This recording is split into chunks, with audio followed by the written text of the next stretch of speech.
सभी को बहुत बहुत गुड मॉर्निंग। आज मैं बहुत दिनों बाद ज्वाइन कर रही हूँ एंड मुझे बहुत अच्छा लग रहा है सभी को ज्वाइन करते हुए। आज जो हमने टॉपिक सिलेक्ट किया है वो है युवा पीढ़ी और विकास। काफी महत्वपूर्ण टॉपिक है क्योंकि हम देख सकते हैं कि जो रिस्पॉन्सिबिलिटी होती है हमारे पूरे देश की या पूरे विश्व की, वो अगर देखा जाए वो आने वाली पीढ़ी पे बहुत डिपेंड करती है, बहुत ज्यादा निर्भर करता है, जैसे कि हमारी युवा है। तो आज हमने ये टॉपिक इसीलिए सिलेक्ट किया है ताकि हम सब अपने रिस्पॉन्सिबिलिटीज को जान सके, हम अपने अंदर से उन विचारों को सबके साथ शेयर कर सके, और जिससे हमें भी फायदा हो, क्योंकि वो अलर्टनेस, वो जागरूकता हम में रहेगी कि हमें किस तरह से रहना चाहिए, क्या क्या करना चाहिए। और साथ ही साथ अगर ये कोई सुनता है या फिर हमको देखता है तो उससे काफी लोग इंस्पायर हो सके, तो इसीलिए ये आज का टॉपिक सिलेक्ट किया गया है। और हम आगे बढ़ेंगे आज के इस सेशन के लिए। और उसके साथ हमारे बीच किरण है, सोहन है। मैं एक एक करके सभी को अनुरोध करना चाहूंगी कि सब लोग अपना विचार रखें। तो सबसे पहले मैं अनुरोध करूंगी किरण से। किरण, आज के टॉपिक के विषय में आप क्या हमारे साथ शेयर करना चाहते हैं? दृष्टि, इसके बाद मुझे बुला लेना, थोड़ा सा इमरजेंसी है। ओके, ठीक है। तो मैं ओके ओके। सोहन को बुलाना चाहूंगी। सोहन, आप बताएं, आप हमारे साथ शेयर करें कि इस विषय के बारे में आप क्या सोचते हैं। मेरी आवाज आ रही है आप सभी को क्लियर? मेरी आवाज आ रही? जी जी, बिल्कुल।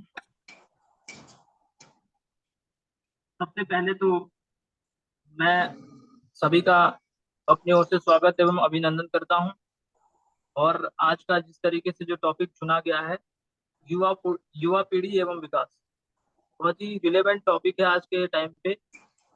जैसा कि हम सभी जानते हैं कि जो भारत देश है, वहाँ पर युवाओं की आबादी ज्यादा है।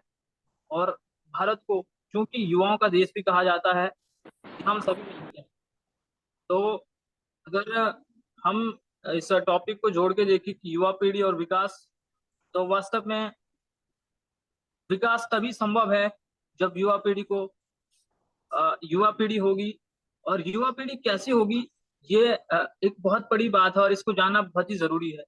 विकास कैसे हो सकता है? विकास तब संभव हो सकता है जब युवा पीढ़ी को सभी तरीके का प्रशिक्षण उनको दिया जाएगा, चाहे वो टेक्निकल का प्रशिक्षण हो या अन्य प्रशिक्षण हो। तभी जाकर तो विकास के मार्ग पर हम बढ़ेंगे। लेकिन केवल प्रशिक्षण ही नहीं, साथ साथ में शिक्षा की भी बहुत ही जरूरत है। और आध्यात्मिक ज्ञान, आध्यात्मिकता को जब जीवन में जोड़े रखना, ये बहुत ही जरूरी है। अभी हम हाल ही में हमने एक बहुत ही बड़े सेलिब्रिटी को, बहुत ही बड़ी सेलिब्रिटी मैं उनको कहूँगा, डॉक्टर बाबा साहब अम्बेडकर का हमने जन्मदिन मनाया है। तो इस लिहाज से मैं उनका उल्लेख इसलिए कर रहा हूँ क्योंकि वो भी, जब तक हम अपने पूर्वजों को नहीं समझेंगे तब तक हम एक अच्छा विकास नहीं कर सकते हैं। और उनके मार्ग पर चलना हमारी पहली प्राथमिकता है। जिस तरीके से डॉक्टर बाबा साहब महिलाओं से लेकर सभी के मसीहा थे, और वो समानता मूलक भारत चाहते थे। आज जरूरत है उसको बनाए रखने की, क्योंकि मैं देख पा रहा हूँ कि युवाओं में जिस तरीके से आज युवा जो है, हमारे जो यूथ स्टूडेंट है, वो ज्यादातर आज जो मोबाइल के आदी हो रहे हैं। तो मोबाइल के आदी होने का मतलब ये है कि कहीं ना कहीं, और मोबाइल के साथ साथ उनको नशे का भी जो देखा जा रहा है, और वो चीजें मेरे को ठीक नहीं लगती। तो युवाओं को अच्छे विकास के लिए उनको शिक्षित होना बहुत जरूरी है, जागरूक होना अपने अधिकारों के लिए बहुत जरूरी है। और मैं कल देख रहा था कि कल कुछ लोग आ भी रहे थे कि तब तक हम सही मायने में नए भारत और सशक्त भारत के व्यक्ति नहीं कहलाएंगे जब तक हम दिव्यांग वर्गों पर ध्यान नहीं देंगे और जो वंचित शोषित वर्ग है उन पर ध्यान नहीं देंगे। तो कुल मिलाकर कहने का तात्पर्य यही है कि विकास तभी सही मायने में पूरा हो सकता है जब हम सभी को साथ लेकर चलेंगे और सभी के उत्थान के लिए सोचेंगे। जो लोग जागरूक नहीं है उनको जागरूक करेंगे, जो लोग शिक्षित नहीं है उनके अधिकारों की रक्षा करेंगे, तभी सही मायने में तब हम युवा पीढ़ी कहलाएंगे। और ये तो हम सभी जानते हैं कि ये युवा जो हम, क्योंकि हम भारत का भविष्य है। कल हम में से कोई गृह मंत्री होगा, कोई पीएम होगा, तो जरूरी है अभी मतलब अपने पूर्वजों को समझना। और जो हमारे जो पुराने पूर्वज है, चाहे वो स्वतंत्रता सेनानी हो, चाहे वो भूतपूर्व सैनिक हो, सभी का मैं जिक्र करना चाहूंगा, जिनके बदौलत आज हम यहाँ पर एकत्रित हुए हैं। आज हम उनको फॉलो करते हुए आगे बढ़ रहे हैं। तो मैं अधिक ना कहकर अपनी बातों को यहीं पर विराम देता हूँ। यदि अगर मेरे द्वारा किसी भी तरीके का कोई इस तरीके का शब्द निकला होगा तो इस हेतु मैं आप सभी से क्षमा चाहता हूँ। मुझे मौका देने हेतु मैं संचालक दृष्टि जी का धन्यवाद ज्ञापित करता हूँ। बहुत बहुत धन्यवाद। थैंक यू सोहन, आपने बहुत सुंदर से हम सबके बीच इतनी सारी वैल्यूएबल पॉइंट्स रखी हैं। हर एक चीज को अगर हम देखें, काफी महत्वपूर्ण बातें आपने हमारे बीच में रखी है, जैसे कि प्रशिक्षण। ये तो बिल्कुल सच बात है कि युवा को आगे बढ़ने के लिए एक जो आजकल का प्रशिक्षण होता है वो मिलना बहुत जरूरी है। लेकिन सबसे ज्यादा वह महत्वपूर्ण बात जो मुझको लगी आपके पॉइंट में से, वो है आध्यात्मिक ज्ञान। ये बिल्कुल सच है कि आज के युवा में कहीं ना कहीं देखा गया है इस फील्ड में थोड़ा सा इंटरेस्ट कम होते होते जा रहा है। लेकिन आध्यात्मिक ज्ञान क्या है, वो हमारे जीवन के मूल्यों को निश्चित करता है कि जो बैकबोन होता है कि हमारा जीवन कैसा होना चाहिए, वो शायद हमको आध्यात्मिक ज्ञान से मिलता है। और जब वही हमारे साथ नहीं होगा तो शायद सोसाइटी किस तरह से होगी, हम उसके बारे में सोच भी नहीं सकते। तो ये बहुत ही इम्पोर्टेंट पॉइंट मुझको लगी। Thank you Sohan. अब हम आगे बढ़ेंगे। आगे बढ़ते हुए मैं अभी दृष्टि, किरण को आप बोलना मुझे, हाँ, मुझे भी बुला सकते हो आप, ठीक है? यस यस, मैं अभी किरण से पूछना चाहूंगी। किरण, आप इस विषय में क्या बोलना चाहते हैं, युवा पीढ़ी और विकास? मतलब किरण गुप्ता या फिर एक और किरण है, आप किसको बोल रहे हो? किरण गुप्ता आप बोल सकते हैं। ओके ओके ओके, ठीक है। तो सबसे पहले तो a very warm good morning to all my seniors and my lovely friends. सबको आप सबको बहुत प्यार भरा शुभ प्रभात। और जैसा कि टॉपिक है विकास और युवा पीढ़ी, तो सबसे पहले अगर हम देखें तो इतिहास को लेकर अभी तक भी देखें तो देश में बहुत सारे मतलब एकाशेक तरक्की हुए हैं, उन्नति हुए, विकास हुए हैं। तो ये संभव कब हो पाया है? युवा पीढ़ी के कारण ही, हम जैसे, आप जैसे सारे लोग, देशवासियों के कारण ही तो ये संभव हो पाया है। जैसे आज हम लोग सब कोई मिल रहे हैं, हम लोग एक दूसरे को जानते नहीं है, पहचानते नहीं है, ना एक दूसरे को कभी फेस टू फेस देखा है, बट हम लोग मिल रहे हैं किसके? With the help of internet, with the help of Google Meet, ये सब गैजेट्स के हेल्प से हम लोग मिल पा रहे हैं। तो ये विकास ही तो है। और जहां तक देखा जाए, इतिहास से लेके अभी तक जितने भी विकास हुए हैं वो किसी एलियन ने आकर नहीं किया है, बल्कि हम सभी जैसे लोगों ने ही किया है। और सबसे पहले अगर विकास की बात करते हैं अगर हम लोग, तो हम ये बोल सकते हैं कि विकास जो है वो, उसके लिए आपका शरीर, शारीरिक विकास ज्यादा इंपॉर्टेंट नहीं होता कि आप देख नहीं पाते हो या सुन नहीं पाते हो या हाथ पैर नहीं है आपके, तो ये इम्पोर्टेंट नहीं है। विकास में सबसे ज्यादा अगर कोई इम्पोर्टेंट है तो वो आपकी सोच और आपका शिक्षा और आपकी पॉजिटिविटी, कि आप कितने सकारात्मक है, आपकी सोच कैसी है और आपकी शिक्षा कैसी है। सपोज अगर जो हम सब देशवासी जो है, हम सब लोग का डायरेक्ट और इनडायरेक्टली जो है वो देश के विकास हो, जो भी हो, सब में हम सबका योगदान है। सपोज अगर एक टीचर अपने स्टूडेंट्स को पढ़ाता है, डॉक्टर बनते हैं, इंजीनियर बनते हैं, लॉयर बनते हैं, मतलब बड़े से बड़े पोस्ट में जाते हैं, तो उसकी शिक्षा पे डिपेंड करती है कि उसने कैसी शिक्षा दी है। सपोज अगर कोई इंसान बैंक में जॉब कर रहा है, रेलवेज में, कुछ भी, तो इनडायरेक्टली और डायरेक्टली सभी लोग अपना योगदान जो है वो देश के विकास में दे रहे हैं। हम सब भी दे रहे हैं, इनडायरेक्टली और डायरेक्टली। तो कहने का मतलब है कि सबसे इम्पोर्टेंट अगर विकास डेवलपमेंट और इनोवेशन में सब है, तो वो हमारी सोच और शिक्षा है। हमारी शिक्षा इसमें बहुत इंपॉर्टेंट रोल प्ले करती है। मेरा ऐसा सोच है कि शिक्षा बहुत ज्यादा इम्पोर्टेंट सोच रखती है। जैसे हम लोग आए दिन अभी देखते हैं कि हमारे देश में लड़कियों के साथ कितना गलत होता है। तो ये क्या है? ये गंदी सोच ही तो है, आपकी सोच के कारण ही तो हो रहा है। मतलब सब कुछ डिपेंड है आपकी सोच पे कि आप कैसा सोचते हो। और विकास की जहां तक हम लोग बात करें, बहुत दिन प्रतिदिन विकास बहुत कुछ हो रहा है हमारे देश में। और हमेशा याद रखना है कि शिक्षा का बहुत बड़ा रोल है। और दूसरी बात मैं कहना चाहूंगी कि हमेशा हम सबको याद रखना चाहिए, इवन मैं भी ये चीज को याद रखती हूँ, कि हमें हमारा संगत सही होना चाहिए। ये नहीं कि हम भीड़ को फॉलो कर रहे हैं। भीड़ को फॉलो नहीं करना आपको। अगर भीड़ गलत रास्ते पे जा रही है तो हमें उस रास्ते पे नहीं जाना है। भले अकेले रहो, अकेले रह के फाइट करो, बट आपको सही रास्ते पे जाना है। क्योंकि बोलते हैं ना, वो बूंद बूंद करके ही पतन होता है और बूंद बूंद करके ही विकास होता है। तो भले आप अकेले हो, नो प्रॉब्लम, लेकिन आपको सही रास्ते पे जाना है।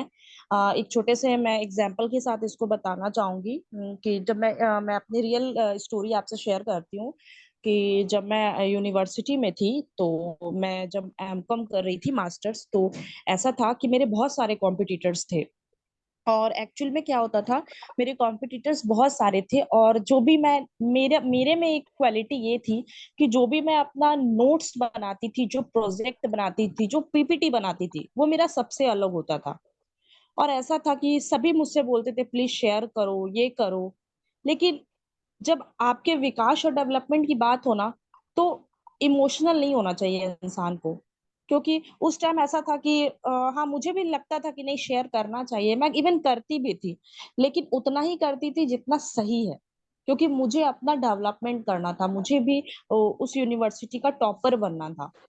तो कहने का मतलब है कि उस टाइम मैंने भी बहुत अपने इमोशंस को कंट्रोल किया और कुछ सीक्रेट्स अपने पास रखा, ताकि जो नोट्स और पीपीटीज मैं बनाती थी उसके कुछ सीक्रेट्स अपने पास रखती थी, ताकि मेरे स्कोर अच्छे आ सके और मैं अपना जो मेरा एम है उसको अचीव कर सकूं। तो कहने का मतलब है कि उस टाइम मेरे भी बहुत सारे फ्रेंड्स मुझसे बात नहीं करते थे। सब कितनी कितनी कितनी बातें बनाते थे कि देखो ये शेयर नहीं करती, ये वो। तो मैंने उस चीज को इग्नोर किया, क्योंकि मुझे था कि नहीं, मुझे अपना तरक्की देखना है, मुझे कुछ अचीव करना है। तो कहने का मतलब यही है कि अकेले चलिए, नो प्रॉब्लम। क्योंकि अगर आपका उद्देश्य जो है उसको पूर्ण करने के लिए आपको अकेले भी चलना पड़े, तो बिल्कुल चलना है और विकास करना है। क्योंकि अगर आप बुराई बुराई बुराई के रास्ते पे चलेंगे तो बूंद बूंद करके ही पतन होगा। इसलिए बस मेरा विकास और युवा पीढ़ी को लेकर यही टॉपिक है, और आई होप आपको मेरे पॉइंट्स समझ में आए होंगे। Thank you so much. Thank you Kiran, आपने काफी महत्वपूर्ण बातें कही हैं। जो आपने सबसे इम्पोर्टेंट बात कही है वो है सोच। ये बिल्कुल सच है। हम सभी जानते हैं कि हमारे सोच पर हमारा एक्शन, हमारा कर्म निर्भर करता है। और अगर तो सोच को या संकल्प को हम एक बीज के रूप में देख सकते हैं। तो अगर बीज हमने अच्छा नहीं बोया है तो हम समझ सकते हैं कि उससे पौधे या पेड़ या उसका जो फल निकलने वाला है वो भी अच्छा नहीं होगा। तो अगर हमारी संकल्प अच्छी नहीं है तो फिर हम ये उम्मीद नहीं रख सकते कि हमें उसका फल यानी कर्म जो हमारा होगा वो अच्छा हो। ये एक बहुत इंपॉर्टेंट पॉइंट मुझे लगी। नेक्स्ट बात आपने कही शिक्षा। बिल्कुल, शिक्षा तो बहुत इंपॉर्टेंट है, लेकिन आजकल हम ये भी देख सकते हैं कि भले ही लोग बहुत ज्यादा एडुकेटेड है लेकिन मूल्यों की उनके जीवन में बहुत ज्यादा कमी है। भले ही बहुत सारे लोग बहुत अमीर है, बहुत हम देख सकते हैं, लेकिन फिर भी अगर लोग एडुकेटेड बस हो, एडुकेशन सिर्फ लिटरेसी के मतलब हिसाब से ना हो, लेकिन वैल्यू बेस्ड एडुकेशन, ताकि हमारे पास जो मिला है, हमको परमात्मा ने हमको जो कुछ दिया है वो हम सबके साथ शेयर करें, और उससे मेरी भी उन्नति हो, साथ ही साथ दूसरों की भी उन्नति हो। और तीसरी बात जो आपने बहुत इंपॉर्टेंट कही है वो है संगत। ये तो बिल्कुल सही बात है कि भीड़ को कभी भी फॉलो नहीं करना चाहिए। क्योंकि अगर देखा जाए कि भीड़ कुछ ऐसा कर रहा है जो हमें नहीं करना चाहिए, और आजकल की युवा पीढ़ी में शायद वो ज्यादा देखा गया है कि हम ऐसे लोगों को या फिर ऐसे बातों को हम फॉलो कर रहे हैं जिसके लिए शायद हम खुद के भी जीवन को या फ्यूचर को इतना पतन की ओर लेके जा रहे हैं। तो ये बात भी मुझे बहुत इंपॉर्टेंट लगी। थैंक यू किरण, आपने बहुत अच्छी तरह से हमारे साथ शेयर किया। अब हम आगे बढ़ेंगे और हम आशु मैम से रिक्वेस्ट करेंगे, मैम आप इस टॉपिक के बारे में हमारे बीच में क्या शेयर करना चाहेंगे। थैंक यू दृष्टि। इस ग्रुप में आने के बाद इस टॉपिक पे बात करना और भी रेलेवेंट लगता है, क्योंकि हमारा सौभाग्य है, हम टीचर्स का या फिर हम बड़ों का सौभाग्य है कि हमारे साथ आप जैसे यंग बच्चे जुड़े हुए हैं, जो वाकई ही जिन पर हम भरोसा कर सकते हैं कि वो जरूर कुछ अच्छा करेंगे और आगे बढ़कर दिखाएंगे। बहुत अच्छी बातें हमारे साथ किरण ने शेयर की और बिल्कुल सही उसने बोला कि कई बार हमें अपनी बहुत सी चीजों को सीक्रेट भी रखना पड़ता है। जरूरी नहीं कि हम सब बातें सब हमारी समझे या सब लोग उसको सही, सभी तरफ हमें ईमानदार लोग मिले। तो उस समय में जैसे जैसे वातावरण में हम रह सकते हैं उसके अकॉर्डिंगली डिसीजन लेना और अपनी बात पर डटे रहना कि अगर हमारा रास्ता सही है तो हम ये सोचकर घबराए नहीं कि दूसरे हमारे बारे में क्या सोच रहे हैं या उन्हें बुरा लग रहा होगा। हो सकता है समय आने पर उन्हें उस बात की इम्पोर्टेंस का पता चले, बट ये अगर अब वाकई में हम जानते हैं कि जो हम काम कर रहे हैं वो बहुत ही अच्छा काम है और उसके परिणाम भी अच्छे होने वाले हैं। हम कुछ अपने खास लोगों से या जिन पर हम विश्वास करते हैं या जिनको हम अपना अग्रणी मानकर चलते हैं, जिनको हम मॉडल मानकर चलते हैं, उनके साथ हम अपने विचार जरूर साझा कर सकते हैं।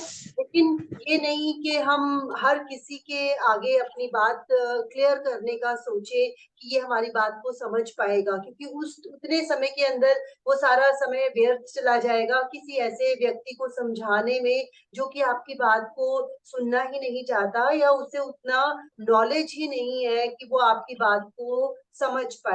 और चीटर कॉक तो हर जगह होते ही है। जैसा किरण ने बोला कि अपने नोट्स को उसको प्रिजर्व भी करना था, उसे आगे भी बढ़ना था, तो वो भी कुछ गलत नहीं है, क्योंकि हर एक की अपनी मेहनत है।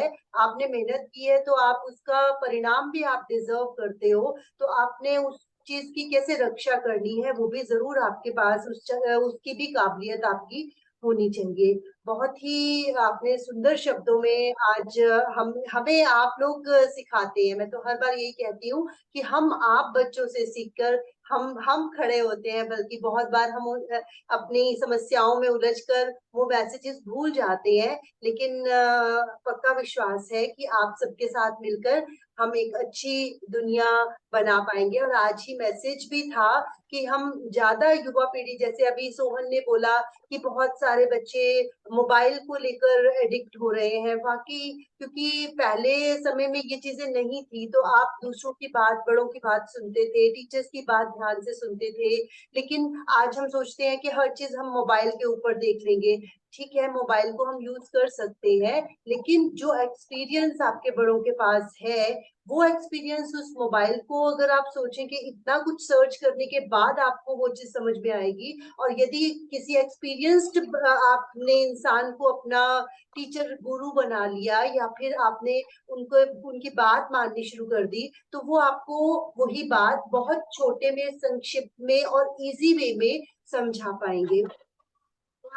और जैसे सोहन ने ये बोला कि नशे, वाकई ही ये चीज, वाकई ये दोनों बहुत ही वैलिड पॉइंट है जो कि हमारी युवा पीढ़ी को नीचे की ओर लेके जा रहे हैं, बल्कि आगे बढ़ाने के लिए। और तीसरा पॉइंट मैं भी ऐड करना चाहूंगी, उसके अंदर शायद मैं भी शामिल हूँ, लेकिन जो आजकल सब बच्चों के अंदर बाहर भागने की ओर लगी हुई है, होड़ लगी हुई है कि हमें, उन्हें ये लगता, ठीक है पहले जमाने में भी गांधी जी गए, भगत सिंह जी, कितने लोग विदेश में गए, लेकिन उनका एम क्या था? जब भी हम कोई काम करना चाहते हैं तो उसका एम क्या है? क्या हम बाहर जाके वाकई ही कुछ वहां के लोगों का ज्ञान हासिल करना चाहते हैं, या सिर्फ थोड़े से पैसे कमाना ही हमारा उद्देश्य है, जिसको जिसको हम सोचते हैं कि यहाँ लेके नहीं कमा पाएंगे और हम बाहर की ओर भाग रहे हैं। यहाँ की इतनी हार्ड अर्न मनी को बच्चे कितना पैसा लगता है जब हम अपने बच्चों को बाहर भेजते हैं,